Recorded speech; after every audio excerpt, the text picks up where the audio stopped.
लो बच्चों, एक और इम्पॉर्टेंट टॉपिक जिसके अंदर बच्चे सबसे ज़्यादा कंफ्यूज हैं, डेलीगेशन और डिसेंट्रलाइजेशन। सबसे पहले मैं आपको डेलीगेशन को करवाऊंगा, उसके बाद सेकंड वीडियो में डिसेंट्रलाइजेशन पूरा समझाता हूँ।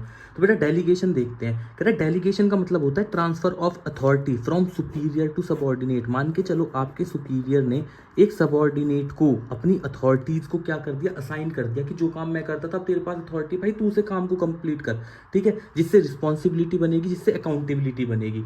ये एक्ट कैसा होता है, कह रहा है पहली चीज ये कंपलसरी एक्ट है, क्योंकि एक इंडिविजुअल सारे के सारे एक्शंस को परफॉर्म नहीं कर सकता। इससे क्या होता है, जो आपका टॉप लेवल मैनेजमेंट जो बैठा हुआ है उनका बर्डन कम हो जाता है, वो अपनी अथॉरिटीज को नीचे प्रोवाइड करवा देते हैं। बट हाँ, सुपीरियर का इस पे कंट्रोल पूरा होता है। तो एक पॉइंट उठ के आता है कि डेलीगेशन का एब्डिकेशन होता है। Delegation does not mean abdication. इसका मतलब होता है, एब्डिकेशन का मतलब बेटा त्याग करना।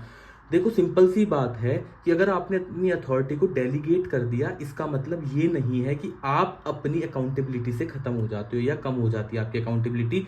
Still manager will be accountable. जिसने अथॉरिटी दी है वही अकाउंटेबल रहेगा।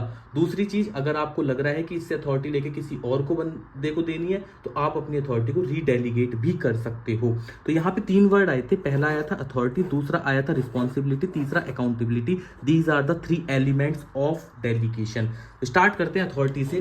कह रहा है it right individual to command subordinate. एक इंडिविजुअल अपने सबॉर्डिनेट को कमांड दे सकता है। ये कहां से स्टार्ट होता है बेटा, फॉर्मल पोजीशन, मतलब टॉप पोजीशन जो आप लोगों की बैठी हुई होती है, टॉप टू बॉटम चलता है, यहां से ये इसको ऑर्डर देगा।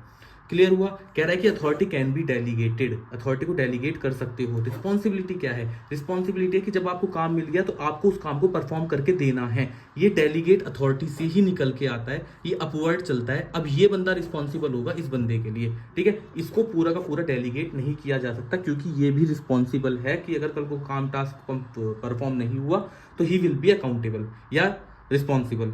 थर्ड पॉइंट आता है बेटा अकाउंटेबिलिटी। अकाउंटेबिलिटी में कहता है आंसरएबिलिटी फॉर आउटकम। जो भी आउटकम आया उसका आंसर आपको देना पड़ेगा। कह रहा है ओरिजिन कहां से है, कह रहा है इट अराइजेस फ्रॉम रिस्पॉन्सिबिलिटी।